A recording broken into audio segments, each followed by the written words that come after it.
नमस्कार, आप सभी का मेरे इस चैनल रोचक कथाएं में पुनः स्वागत है। आज मैं आपको श्री विश्वकर्मा संहिता के विश्वकर्मा महात्म्य का 7 अध्याय बताने जा रहा हूं। तो देर नहीं करते शुरू करते हैं। पहला अध्याय। एक समय बहुत से ऋषिगण धर्म क्षेत्र में एकत्र हुए और वहां धर्म के तत्व को जानने वाले सूत जी से कहने लगे, हे पुराण के मर्मज्ञ, आप हमारे ऊपर अत्यंत कृपा करके हमारे इस अचानक उत्पन्न हुए संशय का नाश कीजिए। हमने भगवान विष्णु के अनेक रूप सुने हैं, इनमें कौन सा रूप सर्वश्रेष्ठ है यह हमें बताइए। सूत जी ने कहा, हे मुनियों, आपने संसार के कल्याण के लिए यह सर्व शुभ काम करने वाला बड़ा प्रश्न किया है। अतः मैं आप सभी को भगवान विष्णु के महाअद्भुत रूप का वर्णन करता हूँ। उस दिव्य रूप के स्मरण मात्र से महापात के मनुष्य भी पाप से छूट जाते हैं, इसमें संशय नहीं है। इस संसार के कल्याण के लिए क्षीर सागर में एक बार महालक्ष्मी ने भी भगवान विष्णु से यह प्रश्न किया था। लक्ष्मी जी कहने लगी, हे जगन्नाथ, आपके महान अनेक रूपों को भक्त मनुष्य भक्ति युक्त होकर पृथ्वी पर पूछते हैं, हे प्रिय, क्या वे सब रूप समान हैं या इसमें कोई मुख्य रूप है या कोई गौण है? इसमें क्या भेद है? भगवान विष्णु बोले, हे प्रिय, जब मैं समस्त ब्रह्मांड को आत्मा में समाहित करके अपनी योग माया के स्थित होता हूँ, तब बहुरूप धारण करूँ इस प्रकार इच्छा करता हुआ अपनी माया के वश में हुआ जीवों को कर्म भोग के लिए क्षण मात्र में असंख्य ब्रह्म लोकादि लोकों को जिस रूप में रचता हूँ, हे देवी, उस रूप को मैं तुझसे कहता हूँ। हे देवी, मैं यहाँ अद्भुत सब ओर तेज से व्याप्त अनेक सूर्यों की चमक से अधिक चमकने वाले विश्वकर्मा रूप को धारण करता हूँ और उनके अनंतर मनुष्य सृष्टि करने की कामना करता हुआ सर्वप्रथम पुण्यात्मा तपस्वी ब्रह्मा को रचता हूँ। उस ब्रह्मा की स्तुति यज्ञ और गान के प्रतिपादन करने वाले ऋग यजु और सम की अच्छी प्रकार उपदेश देता हूँ। इसी प्रकार शिल्प विद्या प्रतिपादक अथर्ववेद भी ब्रह्मा को प्रदान करता हूँ। यह वही वेद है जिससे शिल्पी लोगों ने शिल्प निकालकर अनेक वस्तुओं की रचना की है। हे देवी, मेरे अनेक रूपों में यह विश्वकर्मा रूप मुख्य है। यही रूप है जिसने सारी सृष्टि क्षण मात्र में उत्पन्न होती है। इस विश्वकर्मा रूप का जो क्षण मात्र भी ध्यान करता है, उसके समस्त विघ्न नष्ट हो जाते हैं। विश्वकर्मा महात्म्य का पहला अध्याय समाप्त। बोलो विश्वकर्मा भगवान की जय। दूसरा अध्याय। सूत जी कहने लगे, ऋषियों, इस प्रकार लक्ष्मी जी को अपने दिव्य रूप का वर्णन करके भगवान विष्णु जी चुप हो गए। ऋषि मुनियों ने कहा कि सूत जी महाराज, आपने यह जो लक्ष्मी और भगवान विष्णु का संवाद कैसे जाना? सूत जी ने कहा, हे मुनियों, सुनो। एक महर्षि अंगिरा नाम वाले हुए, जिन्होंने हिमालय पर्वत के समीप गंगा तट पर बड़ा भारी तप किया। वर्षा ऋतु में तो आवरण रहित स्थान में, शीतकाल में शीतल जल में, ग्रीष्मकाल में धूप में बैठकर वह अंगिरा मुनि तप करने लगे। तप करते करते भी उस ऋषि का मन सुखी नहीं था और इधर उधर इस प्रकार दौड़ता था जैसे मृग इधर उधर भागता है। तभी उस समय अचानक आकाशवाणी हुई कि हे तपोधन, तू वृथा श्रम करता है। लक्ष्य से भटका हुआ बाण कैसे अपने लक्ष्य को भेद सकता है, वही तेरी गति हो गई है। उत्पत्ति करने वाला, सबको अभिष्ट का सिद्ध करता महातेजस्वी विश्वकर्मा संसार में प्रसिद्ध है। उसका पंचमुख और 10 बाहु वाला महादिव्य रूप सरस्वती और लक्ष्मी से पूजित है। उसका तू दिन रात ध्यान कर। इस रूप का स्वयं हरि ने क्षीर समुद्र में उपदेश दिया है। अमावस्या के दिन सब कामों को छोड़कर व्रत का आचरण कर और उसी दिन विधि पूर्वक विश्वकर्मा जी की पूजा कर। इस प्रकार आकाश को गूंजा देने वाली वाणी को सुनकर अंगिरा मुनि बड़े विस्मय को प्राप्त हुआ और भगवान का ध्यान करने लगे। श्री विश्वकर्मा जी का ध्यान करते समय उनके चित्त में शिल्प ज्ञान का धारक अर्थ सहित अथर्ववेद प्रविष्ट हुआ। उन तत्वज्ञ अंगिरा मुनि ने विमान रचना आदि की अनेक शिल्प विद्याओं का रस अथर्ववेद के ज्ञान से आविर्भाव किया। यह संसार विश्वकर्मा भगवान की कृपा से ही सुखी है। तभी से ही श्री विश्वकर्मा जी का महान स्वरूप संसार में प्रसिद्ध हुआ है। परंपरा से आए हुए इस कथानक ने मेरे कानों को भी पवित्र किया है। ऋषियों, इस परम रहस्य को जो मनुष्य श्रवण करेंगे, उसके लिए श्रवण मात्र से ही ज्ञान प्राप्ति हो जाएगी। श्री विश्वकर्मा संहितांतर्गत सृष्टि खंड विश्वकर्मा महात्मा का दूसरा अध्याय समाप्त। बोलो विश्वकर्मा भगवान की जय। तीसरा अध्याय। मुनियों ने कहा, हे महाराज, श्री विश्वकर्मा के चरित्र को सुनते हुए हमारे चित्त की तृप्ति नहीं होती। अब श्री विश्वकर्मा जी के सच्चरित्र के श्रवण की इच्छा और बढ़ती जा रही है, जैसे हवा से बार बार अग्नि बढ़ती है। सूत जी कहने लगे, हे मुनि श्रेष्ठों, एकाग्र मन से तुम जगत पूज्य सच्चिदानंद स्वरूप श्री विश्वकर्मा जी का दिव्याख्यान सुनो। प्राचीन काल में एक प्रमंगद नाम का राजा हुआ, जो अपनी प्रजा को संतान के समान पालता था और सब धर्म के कामों में बिल्कुल प्रमाद नहीं किया करता था। वह अपनी प्रजा का स्नेह से शासन करता था और कभी भी दंड से प्रजा का दमन नहीं करता था। उस राजा की कमल के समान नेत्र वाली, साक्षात सती के समान विदुषी, धर्म कर्म व्रत परायण कमला नाम की भार्या थी। कभी देवयोग से उस राजा के शरीर में दारुण कुष्ठ रोग उत्पन्न हो गया। बार बार चिकित्सा किया हुआ वह रोग स्वरूप भी शांत ना हुआ। उस रोग की पीड़ा से पीड़ित राजा बड़ा व्याकुल होने लगा। ऋषि कहने लगे, हे सूत जी, यह पाप रोग धर्म से पृथ्वी का पालन करने वाले महात्मा को कैसे हुआ? यदि इस प्रकार धर्मात्माओं को भी रोग उत्पन्न हो जाता है तो फिर धर्म कर्म में कौन विश्वास करेगा?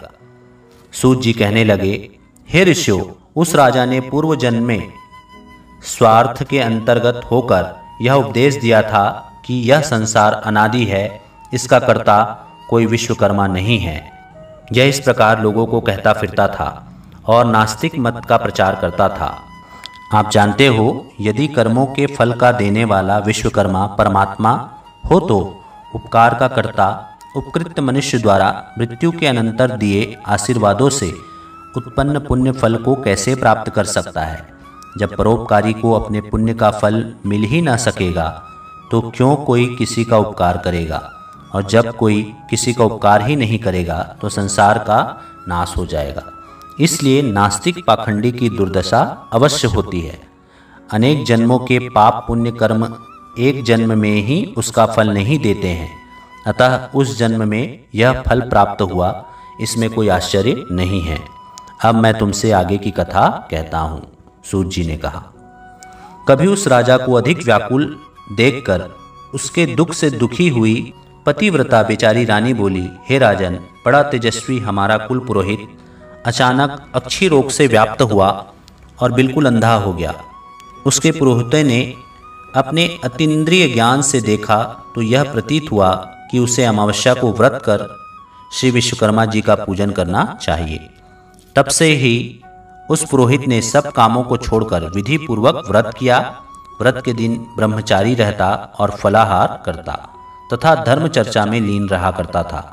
उस व्रत प्रभाव के कारण पुरोहित को दिव्य दृष्टि प्राप्त हुई और बुढ़ापे में भी उसको देखने की दृष्टि नष्ट नहीं हुई। हे महाराज, मैं दीनता के साथ प्रार्थना करती हूँ कि आप भी 3 पालक श्री विश्वकर्मा की शरण में जाइए, जिससे इस दुख से छुटकारा मिले। राजा बोले, हे प्रिय, तुमने ठीक कहा। इसको सुनकर मेरा चित्त बड़ा प्रफुल्लित हो रहा है और मुझे निश्चय हो रहा है कि भगवान श्री विश्वकर्मा के व्रत से रोग की अवश्य निवृत्ति होगी। सूत जी कहने लगे कि उस दिन से लेकर वह राजा प्रतिदिन श्री विश्वकर्मा जी का पूजन और वंदन करके भोजन करने लगा। अमावस्या के दिन सब कामों को छोड़कर व्रत विश्वकर्मा जी का पूजन और व्रत करना चाहिए। श्री विश्वकर्मा संहितांतर्गत सृष्टि खंड विश्वकर्मा महात्मा का तीसरा अध्याय समाप्त। बोलो विश्वकर्मा भगवान की जय। चौथा अध्याय प्रारंभ। सूत जी कहने लगे, हे मुनियों, मैंने तुमको श्री विश्वकर्मा जी के अद्भुत चरित्र का पान कराया है। अब आगे जगत को विस्मय करने वाले चरित्र का वर्णन करता हूँ। जगत में धर्म के व्यवहार से चलने वाले संतोषी कोई इस्थकार और उसकी पत्नी वाराणसीपुरी में रहते थे। अपने कर्म में कुशल बुद्धिमान वह इस्थकार बड़ा व्याकुल हुआ। अपने पर्याप्त निर्वाह के योग्य वृत्ति की खोज में दिन रात लगा रहता था। इस प्रकार लालच में पड़ा और सतत प्रयत्न करने के बाद भी कठिनाई से भोजन प्राप्त कर सकता था। उस इस्थकार की स्त्री पुत्र न होने के कारण नित्य सोचा करती थी कि मालूम नहीं बुढ़ापे में कैसे निर्वाह होगा। इस प्रकार चिंता से ग्रस्त वह स्त्री यह इच्छा से मंदिरों में महंतों के पास व्याकुल होकर मंत्र तंत्रादि से पुत्र के अर्थ घूमने लगी, परंतु उसकी कामना सिद्ध नहीं होती थी। यमुना की बालू में जल के भ्रम से दौड़ती मृग की तरह उसकी दशा हो रही थी। कोई कोई ठग मयूर पिच्छों की बनी हुई मोरझल के झाड़े से उसको बहकाता था और कोई भोजपत्र पर जंतर लिखकर उसको भुलावा देता था। कोई कोई धूर्त उसको कहता था कि मेरी देह में अमुक देवता आता है, वह प्रसन्न हो तेरे लिए वर प्रदान करेगा। यह कहकर श्वेत भस्म देकर घर भेज देता था। इस प्रकार सोच्च दशा को प्राप्त हुए दोनों स्त्री पुरुष बड़े दुखी थे। उनको दुखी देखकर एक पड़ोसी ब्राह्मण बोला, हे रथकार, तू क्यों इधर उधर भटकता फिरता है? मेरी बुद्धि में तू सब तरह से मूर्ख प्रतीत होता है। इन मिथ्या उपायों से संतान उत्पन्न नहीं हुआ करती है और न धन मिलता है और न ही कभी सुख प्राप्त होता है। यह तो व्यर्थ की भागदौड़ है। वे मनुष्य अज्ञानी हैं जो इस प्रकार के व्यर्थ उद्योगों से अपने मनोरथ सिद्ध करना चाहते हैं। कहीं व्यर्थ उद्योग करने पर भी मनोरथ सिद्ध हुए हैं। इसलिए तू सब वृथा के उपायों को छोड़ दे और केवल दयालु श्री विश्वकर्मा की शरण को प्राप्त हो। हे श्रेष्ठ पुरुष, विश्वकर्मा की कृपा से तेरी अवश्य सिद्धि होगी। कर्मों के फलदान देने में वह विश्वकर्मा परमेश्वर स्वतंत्र है और आगे पीछे करके कर्मों के फल देते रहते हैं। इसलिए तू सब कामों को छोड़कर अमावस्या को व्रत कर और जितेंद्रिय रहकर भक्ति से विश्वकर्मा भगवान का श्रवण किया कर। जितना हो सके उतना दान, अध्ययन, परोपकार के कार्य आदि करता रहा। इस प्रकार ब्राह्मण के वचनों को सुनकर उस स्थकार के लोचन खुल गए। उस परोपकारी ब्राह्मण के चरणों को देर तक स्पर्श करके वह रथकार श्री विश्वकर्मा जी का ध्यान करता हुआ अपने घर को चला गया। उस दिन से लेकर वह धर्मात्मा रथकार श्री विश्वकर्मा जी के चरण कमलों की शक्ति में लीन रहने लगा। उस रथकार की उत्तम स्त्री भी सब मिथ्या उपायों को छोड़कर श्री विश्वकर्मा के उत्तम गुणों में भक्ति करने लगी। अमावस्या के दिन इस दिव्य व्रत के प्रमाण से वह दंपत्ति धन और पुत्रों से युक्त हुई। उस रथकार का एक दिन भी बिना वृत्ति के नहीं जाता था। उसका पुत्र बड़ा सुशील, गुणवान और विद्वान हुआ। इसी प्रकार जो मनुष्य भक्ति युक्त चित्त से श्री विश्वकर्मा का ध्यान करते हैं, वे इस लोक में पुत्र पौत्र आदि से युक्त होकर सुखी होते हैं। श्री विश्वकर्मा संहितांतर्गत सृष्टि खंड विश्वकर्मा महात्म्य का चौथा अध्याय समाप्त। बोलो विश्वकर्मा भगवान की जय। पांचवा अध्याय। ऋषियों ने कहा, हे सूत जी, विश्वकर्मा भगवान के जिन चरणों की पूजा देवता भी करते हैं, ऐसे आनंदमयी चरित्र को थोड़े से शब्दों में सुनकर हमारी इच्छा और भी बढ़ गई है। जिस प्रकार हवा से अग्नि प्रचंड हो जाती है, ठीक उसी प्रकार जो जो हम विश्वकर्मा भगवान का चरित्र सुनते हैं, त्यों त्यों उसके सुनने की इच्छा और भी बढ़ती जाती है। सूत जी बोले, हे मुनि लोगों, आप लोगों ने विश्वकर्मा के चरित्र को सुना, जिसके सुनने से देवता भी नहीं अघाए। एक बार नैमिषारण्य में मुनि और सन्यासी लोग एकत्र हुए और अपने अमिष्ट की प्राप्ति के लिए एक सभा की। विश्वामित्र कहने लगे कि हम लोगों के आश्रमों में दुष्ट कर्मों के करते हुए राक्षस लोग यज्ञ करने वाले मुनियों के आसपास ही बड़े बड़े मनुष्य को अपना ग्रास बना लेते हैं। इस प्रकार यज्ञों को नष्ट करते हुए राक्षस लोग नर मांस भक्षण करते हैं। मातंग मुनि कहने लगे कि हमारे पूज्य पुरोहित उपमन्यु, जो ब्रह्मचर्य व्रत में स्थित रहकर और कंदमूल खाकर सदा धर्म कार्यों में संलग्न रहते हैं, तथा जो प्रतिदिन सारे कामों को छोड़कर परमात्मा का ध्यान करते रहते हैं, तथा वह भी राक्षसों को नष्ट करने में समर्थ हो सकते हैं। सूत जी बोले, हे ऋषियों, इस प्रकार ऋषि मुनियों के वचन सुनकर वरिष्ठ मुनि जी कहने लगे कि एक बार पहले भी ऋषि मुनियों पर इस प्रकार का कष्ट आ पड़ा था। उस समय वह सब मिलकर स्वर्ग में ब्रह्मा जी के पास गए। चतुर्भुज ब्रह्मा ने पद्मासन लगाए हुए शांत भाव से ध्यान स्थिति में उन्होंने ऋषि मुनियों को देखा, जो दुख से छुटकारा देने वाले शिव रूप भगवान का ध्यान कर रहे थे। उन प्रभु को सबका पता है। यह सब बात आदि से अंत तक जान ली और ऋषि मुनियों को दुख से छुटकारा पाने के लिए विश्वकर्मा भगवान की कथा का उपदेश दिया। सूत जी बोले, हे ऋषियों, इस प्रकार उनके वचन सुनकर विश्वामित्र मुनि को बड़ा आश्चर्य हुआ और वह जरा निकट आ गए। तब ब्रह्मा के बताए पक्के सुख के उपाय को सुनकर विश्वामित्र मुनि मन को प्रसन्न करने वाले वचन कहने लगे। सूत जी बोले, ऋषि लोगों ने ध्यानपूर्वक सुना और कहने लगे, विश्वामित्र मुनि ने ठीक ही कहा है कि ब्रह्मा की ही शरण में जाना उपयुक्त है। ऐसा सुन सब ऋषि मुनियों ने स्वर्ग को प्रस्थान किया। वह राक्षसों से हुई अपनी दुर्दशा ब्रह्मा को सुना सके। मुनियों के इस प्रकार कष्ट को सुनकर ब्रह्मा जी को बड़ा आश्चर्य हुआ। उसी समय ब्रह्मा तेज से प्रकाशित अपनी आंखों को मूंद कर विचार मग्न हुए। इस प्रकार राक्षसों द्वारा की गई सारी दुर्दशा को ब्रह्मा जी समझ गए। ब्रह्मा जी कहने लगे, हे मुनियों, आप सभी ऋषि श्रेष्ठ अंगिरा के पास जाओ और अपने कष्टों से मुक्ति पाने के लिए प्रार्थना करो। सूत जी बोले कि ब्रह्मा जी के कथन के अनुसार ऋषियों ने सब यज्ञ अनुष्ठान आदि किए और अंगिरा ऋषि के वचनों को सुनने के लिए उत्सुक हुए। अंगिरा ऋषि कहने लगे कि हे मुनियों, तुम लोग क्यों इधर उधर मारे मारे फिरते हो? दुखों को काटने में विश्वकर्मा के अतिरिक्त और कोई भी समर्थ नहीं। इसलिए तुम्हें चाहिए कि जितेंद्रिय रहते हुए अमावस्या के दिन अपने साधारण कर्मों को रोककर भक्तिपूर्वक विश्वकर्मा की कथा सुनो, जिसके सुनने मात्र से जन्म जन्मांतर के पाप नष्ट हो जाते हैं। मुनि लोग ब्रह्मचर्य व्रत में स्थित होकर विश्वकर्मा देव की पूजा द्वारा ध्यान करते हुए सब प्रकार के सुखों को प्राप्त करते हैं। सूत जी कहने लगे कि मुनि लोग इस प्रकार महर्षि अंगिरा के वचनों को सुनकर अपने अपने आश्रमों को चले गए और यज्ञ में विश्वकर्मा देव का पूजन किया, जिसका परिणाम यह हुआ कि उनकी पूजा से सारे राक्षस भस्म हो गए, यज्ञ विघ्नों से रहित हो गए तथा नाना प्रकार के सुखों से संपन्न हो गए। जो मनुष्य भक्ति पूर्वक विश्वकर्मा को चिंतन करता है, वह सुखों को प्राप्त करता हुआ संसार में बड़े पद को प्राप्त करता है। श्री विश्वकर्मा संहिता अंतर्गत सृष्टि खंड विश्वकर्मा महात्मा का 5वां अध्याय समाप्त। बोलो विश्वकर्मा भगवान की जय। 6वां अध्याय। सूत जी बोले, हे मुनियों, मैं आपसे सब लोकों में विख्यात श्री विश्वकर्मा का महात्मा फिर कहता हूँ, तुम ध्यान से सुनो। उज्जैन नगरी में एक सर्वश्रेष्ठ धर्म तत्पर धनंजय नामक सेठ था। उस सेठ का खजाना लाल मोती हीरे जवाहरातों से ऐसा भरा था जैसा कुबेर का भंडार हो। विवाह, व्यवहार, अभियोग, रोग, संकट में प्रत्येक मनुष्य उसके धन का उपयोग किया करता था। उपकार में लगे इस सेठ का धन क्षीण हो गया और वह ऐसा दुख पाने लगा जैसे कीचड़ में फंसा हुआ हाथी दुखी होता है। उस सेठ की ऐसी आशा थी कि पूर्व में उपकार किए हुए मेरे मित्र मेरी अवश्य सहायता करेंगे, परंतु उसकी आशा व्यर्थ हुई और उन मित्रों में से कोई भी उसके उपकार के लिए समर्थ नहीं हुआ।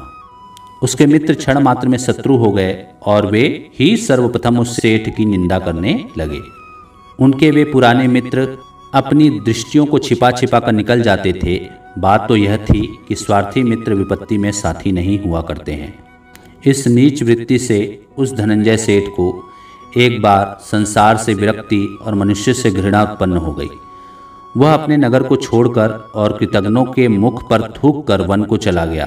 कंदमूल, फल आदि से प्रयत्नपूर्वक अपनी वृत्ति करता था और मनुष्य मात्र को देखकर दूर भाग जाता था। एक बार घूमते हुए सेठ ने पर्वत की गुफा में पद्मासन बांधे शांत लोगों से व्याप्त लोमस मुनि को देखा। उस धनंजय ने उस मुनि को कोसों से व्याप्त देखकर पशु समझा और कौतूहल की इच्छा से उसके पास अच्छी तरह बैठ गया। मुनि ने पास बैठे हुए धनंजय से पूछा, हे महात्मन, कुशल तो हो? कहाँ से पधारे हो? उस धनंजय ने इस पशु को मनुष्य के समान बोलते देखकर बड़ा अचंभा किया और प्रारंभ से अपना सारा वृत्तांत उस ब्रह्मर्षि को सुना दिया। यह सुनकर मुनिश्रेष्ठ धनंजय बोले, यदि तुझे पापी कृतघ्नों से घृणा है तो तू कैसे विश्वकर्मा से विमुख हो रहा है? हे श्रेष्ठ, सब सुखों को भोगने की शक्ति तुझको उसी विश्वकर्मा ने बनाया है। वह विश्वकर्मा को तू कैसे भूल सकता है? नास्तिक कृतघ्न उपकार को तभी भूलता है जब वह प्रथम परमेश्वर को भूल जाता है। इसलिए तू अद्भुत शक्ति वाले विश्वकर्मा की शरण को प्राप्त हो। ऊर्ध्वमूल जगत के उस विश्वकर्मा के नाना रूप हैं। कोई रूप द्विबाहु तो कोई चतुर्बाहु और कोई 10 बाहु है। इसी प्रकार एक मुख, चतुर्मुख और पंचमुख के रूप हैं। मनु, मैं, त्वष्टा, शिल्पी और दैवज्ञ से विश्वकर्मा के साकार रूप के पुत्र हैं। सेतु बंध के समय श्री रामचंद्र जी ने भी श्री विश्वकर्मा का पूजन किया है। श्री कृष्णचंद्र ने द्वारका रचना के समय श्री विश्वकर्मा की पूजा की है। इसी से वे भी द्वारका जैसी सुंदर पुरी की रचना कर सके हैं। हे धनंजय, तू भी उसी श्री विश्वकर्मा का पूजन और वंदन कर। इस प्रकार सब दुखों से छूटकर सब सिद्धि प्राप्त करेगा। इस प्रकार उस लोमस ऋषि का उपदेश सुन उसे बड़ा संतोष हुआ और उस दिन से ही वह विश्वकर्मा का भक्त हो गया। विश्वकर्मा जी के पूजन से उसके सभी पाप नष्ट हो गए और अंत को देवता बनकर स्वर्ग में सुख भोगने लगा। जो मनुष्य भक्ति युक्ति चित्त से श्री विश्वकर्मा का ध्यान करता है वह सुखी होकर विश्वकर्मा के चरण कमलों का भक्ति प्राप्त करता है। श्री विश्वकर्मा जी का यश बड़ा पवित्र है। उनको जो मनुष्य सुनता है वह पृथ्वी पर सभी सुखों को प्राप्त करके अंत में विश्वकर्मा जी के शाश्वत पद को प्राप्त करता है। श्री विश्वकर्मा संहितांतर्गत सृष्टि खंड विश्वकर्मा महात्म का 6वां अध्याय समाप्त। बोलो विश्वकर्मा भगवान की जय। 7वां अध्याय। ऋषि कहने लगे, भगवान विश्वकर्मा की पवित्र कथाओं को श्रवण कर हमको बड़ी श्रद्धा उत्पन्न हुई। अब आगे और सुनना चाहते हैं। चित्त में उद्वेग होने पर क्या करना चाहिए? दरिद्र किस प्रकार नष्ट होता है? मृतव सा अर्थात जिस स्त्री के उत्पन्न होकर बच्चा मर जाता है उसकी शांति का क्या उपाय है? हे तपोधन, पहले जन्म में किए गए पाप इस जन्म में फल देते हैं। रोग दुर्गति, अमिष्ट वस्तुओं का नाशक और समसेत पीड़ाओं के हरण करने वाले भगवान विश्वकर्मा के पूजन को कहता हूँ। प्राचीन काल में रथंतर कल्प में एक दंतवाहन नाम का राजा हुआ। वह सूर्य के समान प्रभावशाली लोकों में प्रसिद्ध था। उसी का कृतवीर्य नाम का एक प्रतापी पुत्र हुआ जो 7 द्वीपों पर्यंत पृथ्वी की शासन करता था। उस राजा के 11 पुत्र पूर्व जन्म में किए गए पाप के वश पैदा होते ही नष्ट हो गए। तब रानी शोक करती हुई पृथ्वी पर पछाड़ खाती हुई रुदन करने लगी और राजा से बोली, मैं अपने यौवन को नष्ट करके पुत्रहीन कैसे धैर्य धारण करूं? तब राजा अपनी स्त्री को संतोष दिलाकर गुरु के घर गया और प्रणाम करके बोला, हे भगवान, मेरे पुत्र होकर मर जाते हैं, यह किस देन की मुझसे अवहेलना होती है? सो कहिए, क्योंकि दिन रात उत्पन्न हुए पुत्रों को याद करके रानी बहुत रुदन करती है और धैर्य धारण नहीं करती है। गुरु बोले, राजन, अब बहुत शोक मत करो। तुम्हारे एक वंश को बढ़ाने वाला चिरंजीव पुत्र होगा। देवों के देवेश भगवान विश्वकर्मा का पूजन करो। उनके प्रसन्न होने पर अवश्य फल सिद्धि होगी। तब राजा ने धर्म से दृष्ट होकर अपनी पत्नी सहित भगवान विश्वकर्मा का पूजन किया। वस्त्र आभूषणों से ब्राह्मणों को संतुष्ट किया। तब भगवान विश्वकर्मा के प्रसन्न होने पर उनकी स्त्री ने गर्भ धारण किया और 10वें महीने में सुंदर से पुत्र को जन्म दिया। तभी से वह विश्वकर्मा का पूजन करने लगा और अंत में वैकुंठ को गया। मृतवस्था को शक्ति के लिए चित्त का भ्रम होने पर विश्वकर्मा प्रभु का अर्चन करना चाहिए। ऐसा करने से मनुष्य की इच्छाएं पूर्ण होती है। दरिद्रता का नाश, बाल पीड़ा और दुख स्वप्न का भय नहीं होता। श्री विश्वकर्मा संहितांतर्गत सृष्टि खंड विश्वकर्मा महात्म का 7वां अध्याय समाप्त। बोलो विश्वकर्मा भगवान की जय। तो यह थी भगवान विश्वकर्मा से जुड़ी 7 कथाएं। आशा करता हूँ आपको पसंद आई होंगी तो मेरे वीडियो को लाइक कीजिए, चैनल को सब्सक्राइब कीजिए और ज़्यादा से ज़्यादा शेयर कीजिए। धन्यवाद।